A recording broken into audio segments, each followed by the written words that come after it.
Om Namah Bhagavate Vasudevaya. Om Namo Bhagavate Vasudevaya. Om Namo Bhagavate Vasudevaya. So we left off last week with Rukmini finishing her response to all of Krishna's very unusual, very, very unpredictable, very crazy words that Krishna was using to simply get Rukmini to respond to him like his other wives and chastise him. But Rukmini, being so submissive and so surrendered, instead of becoming angry with Krishna, Rukmini fainted. Krishna picked her up, manifesting his four-handed Narayana form, wiped away the tears and the sweat, and Krishna spoke so many nice words just to pacify Rukmini, and he finished by saying that you are my favorite wife. So then, the last two classes, we heard Rukmini responding to Krishna, and point for point, everything that Krishna spoke, Rukmini actually explained it according to the vision of Saraswati, the goddess of learning. She took all of Krishna's so-called negative statements about himself and then used them to explain how actually all these derogatory statements, Rukmini could explain them in the most positive light. So Rukmini finished last week. So now we will hear Krishna, and this episode is called Krishna Confirms. After hearing Rukmini's statement and her clarification of each and every word Krishna had used to arouse Rukmini's anger of love towards him, Krishna addressed Rukmini as follows. My dear chaste wife, my dear princess. Yes, actually I expected such an explanation from you, and only for this purpose did I speak all those joking words, only so that you might be cheated of the real point of view. And now my purpose has been served. The wonderful explanation you have given to my each and every word is completely factual and approved by me. O most beautiful Rukmini, you are my most dear wife. I am greatly pleased to understand how much love you have for me.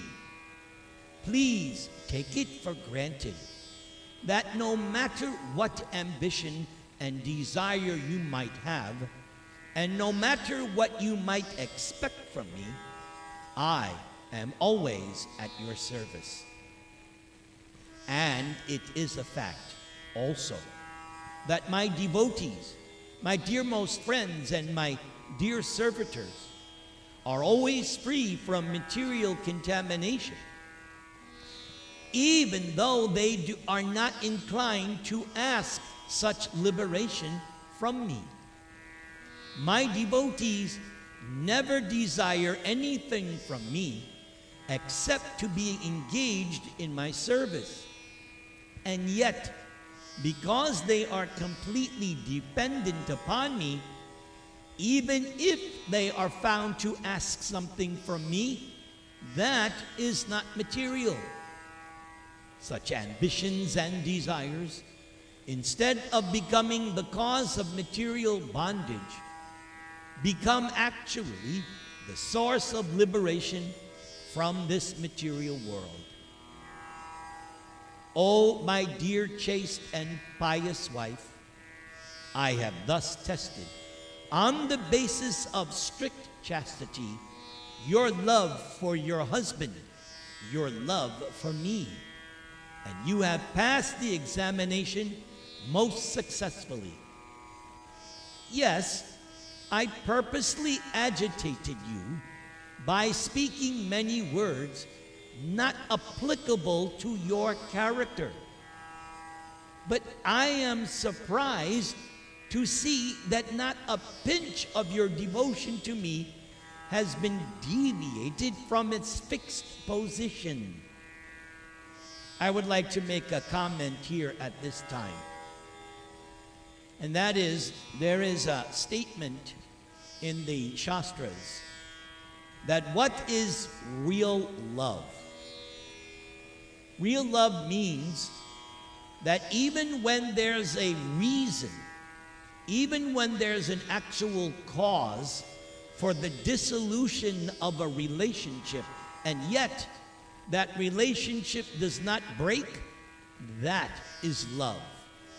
And you might recall when we studied the chapters, the 5 chapters of the Rasa-lila, how Krishna said to the gopis, after he disappeared from them in the midst of the rasa dance, and they offered their Gopi Gita, and then Krishna returned, Krishna said, the only reason I returned is because I now see that despite my leaving you, despite my breaking your hearts, you still loved me. And therefore, Krishna spoke that famous statement that even within a lifetime of Brahma, Krishna told the gopis, I will not be able to repay your service. And this verse that Krishna spoke the night of the rasa dance completely nullifies Krishna's statement in the 4th chapter of Bhagavad Gita, where Krishna says, Ye yatang mang prapadyante tangs tataiva bhajamyaham. Krishna points out that as a devotee surrenders to Krishna, Krishna reciprocates and gives them more opportunities to serve him and love him. But in the case of the gopis that Krishna said that night, he said, even within a lifetime of Brahma, which is millions and millions of earth years, Krishna says, I will not be able to repay you. So that verse of the Bhagavad Gita is not in the gopis' Gita, because Krishna himself said, I can't repay you.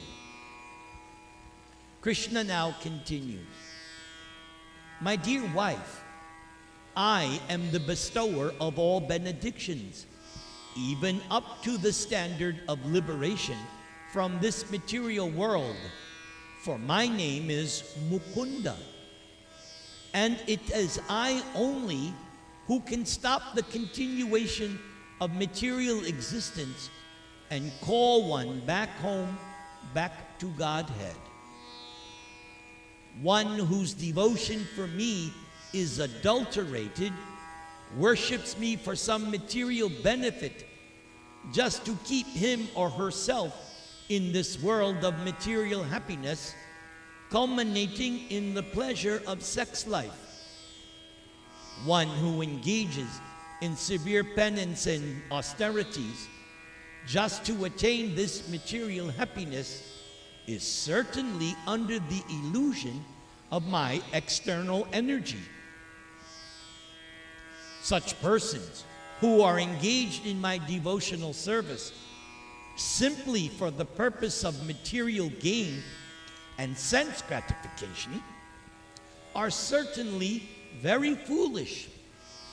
For material happiness based on sex life is available even in the most abominable species of life, such as the hogs and dogs. No one should try to approach me for such happiness, which is available even if one is put into a hellish condition of life. It is better, therefore, for persons who are simply after material happiness and not after me to remain in that hellish condition. Prabhupada now comments, material contamination is so strong that everyone is working very hard day and night for material happiness. The show of religion, austerity, penance, humanitarianism, philanthropy, politics, science, everything is aimed at realizing some material benefit. And for the immediate success of material benefit, materialistic persons generally worship different kinds of demigods, and under the spell of material propensities, they sometimes take to devotional service of the Lord.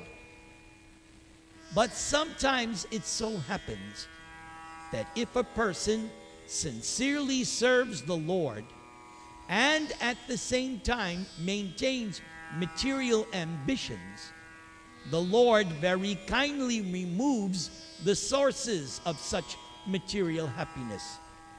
And not finding any recourse in material happiness, the devotee then engages absolutely in pure devotional service. So, this last point, Prabhupada himself, a couple of times, indicated that this was his own position. Bhakti Siddhanta Saraswati Thakur, his spiritual master, even from their first meeting, Prabhupada was not his disciple, but even at the first meeting, Bhakti Siddhanta instructed Prabhupada that he should preach in English, even though Prabhupada was Bengali. But Prabhupada was a householder, and he felt that it was his duty to maintain his family. So it took many, many years for a Prabhupada to actually execute that order. And Prabhupada also said that Krishna took everything away from him, because Prabhupada had a chemical business, medicines, and so he had a business, and the business burned down. So Prabhupada lost everything. And that was the key to Prabhupada now taking the instruction of his spiritual master very seriously.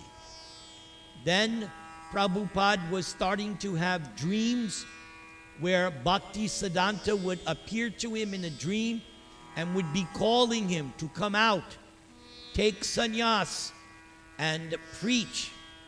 So finally in 1959, Prabhupada took sannyas, and then in 1965, Prabhupada came to America.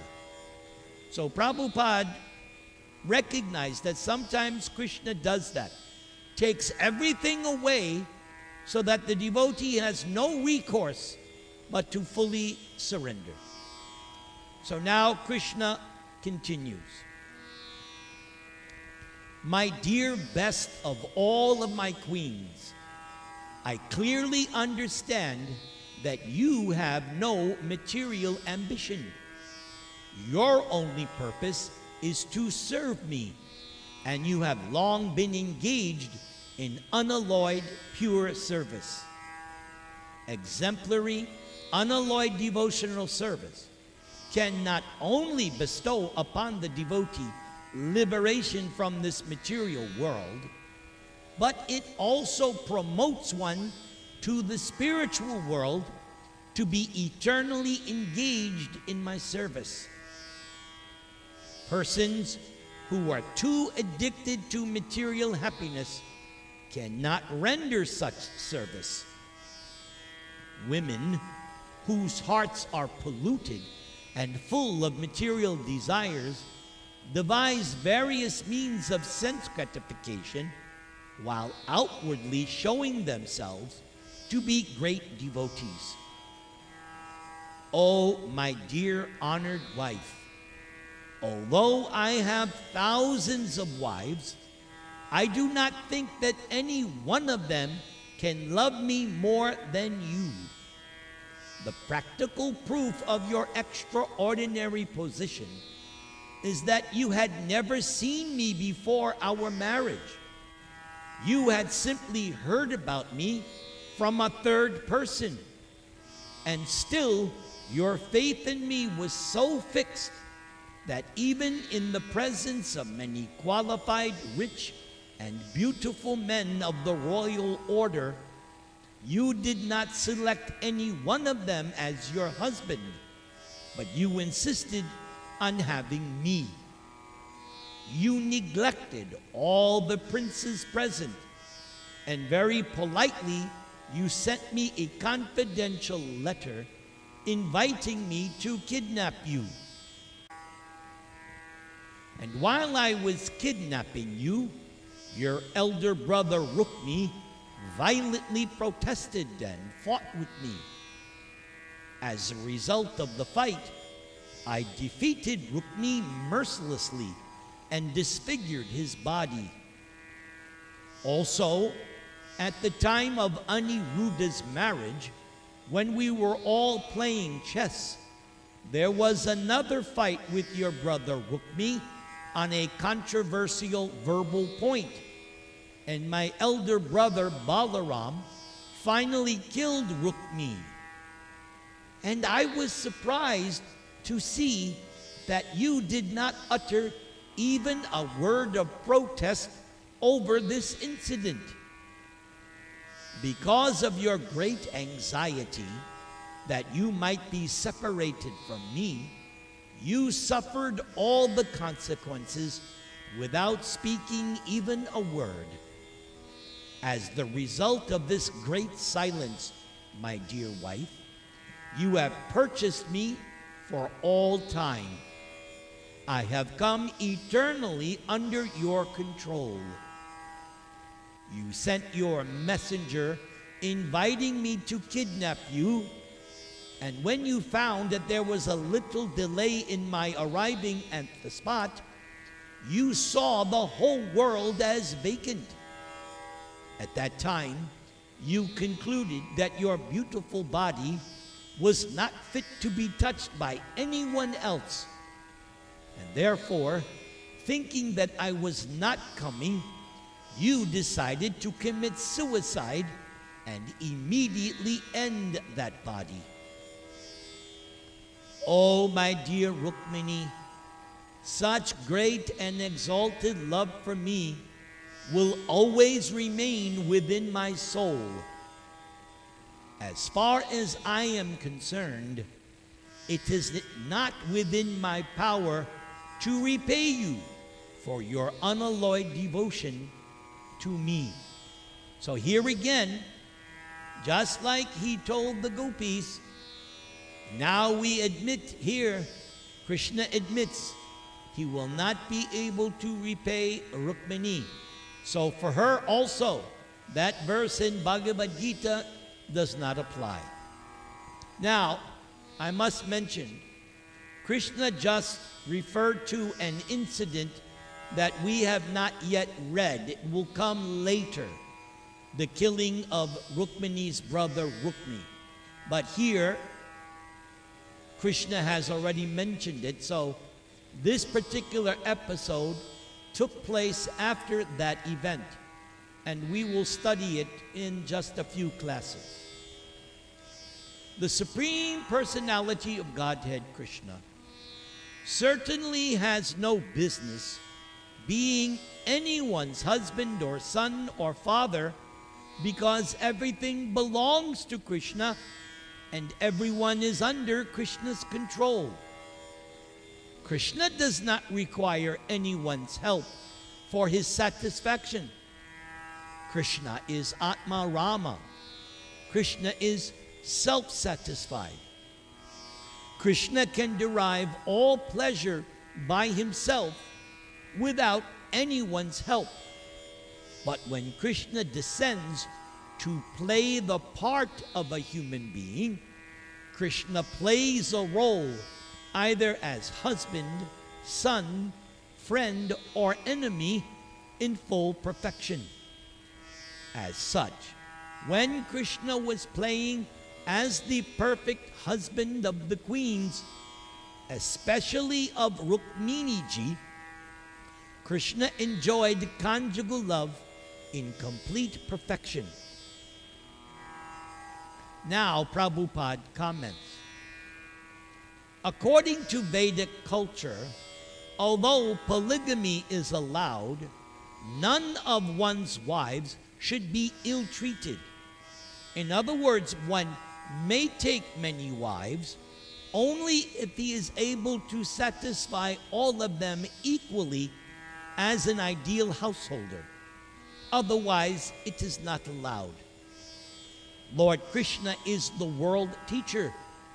Therefore, even though Krishna had no need for a wife, Krishna expanded himself into as many forms as he had wives.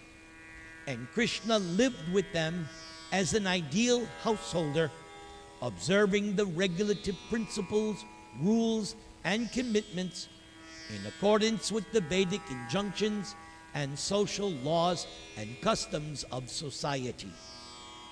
For each of Krishna's 16,108 wives, Krishna simultaneously maintained different palaces, different establishments, and different atmospheres.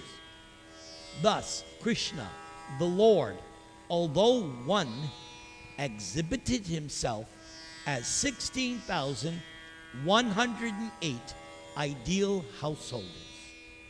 Hare Krishna, Krishna Krishna, Hare Hare, Hare Rama, Rama Rama, Hare Hare. So this one is entitled Krishna in Dwaraka. Prabhupada now writes, Krishna had 16,108 wives, and in each of those 16,108 wives, Krishna begot 10 sons, all of them equal to their father in the opulences of strength, beauty, wisdom, fame, wealth, and renunciation. As it is generally said, like father, like son. So all the 16,108 wives of Krishna were princesses. And when each princess saw that Krishna was always present in her respective palace and did not leave home, she considered Krishna to be a hen-pecked husband who was very much attached to her. Every one of the 16,108 wives thought that Krishna was her very obedient husband. But actually, Krishna had no attraction for any of them. Lord Krishna would leave the palaces only with the permission of his wives, and thus each one considered herself Krishna's favorite wife. Although each of the 16,108 wives thought that she was the most important wife of Krishna and was thus very, very dear to him, Lord Krishna, being Atma Rama, or self-sufficient, was neither dear nor inimical to any one of them. Krishna was equal to all the wives and treated them as a perfect husband just to please them. However, actually, for Krishna, there was no need for even a single wife. In fact, the wives could not understand the exalted position of their husband, nor the truths about him. So all the princesses who were wives of Krishna were exquisitely beautiful, and each one of them was attracted by Krishna's eyes, which were just like lotus petals.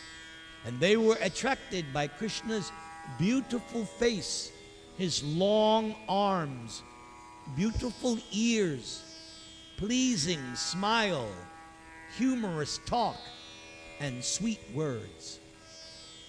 Influenced by these features of Krishna, the 16,108 wives all used to dress themselves very attractively, desiring to attract Krishna by their feminine bodily appeal.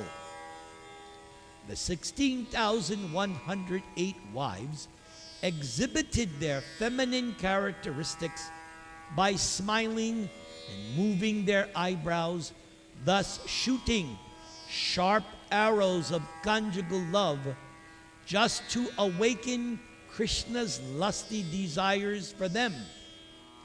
Still, the 16,108 wives could not arouse Krishna's mind or Krishna's sexual appetite. This means that Krishna never had any sexual relations with any of his many wives, save and except to beget children. The 16,108 queens of Dwaraka were so fortunate that they got Lord Sri Krishna as their husband and personal companion.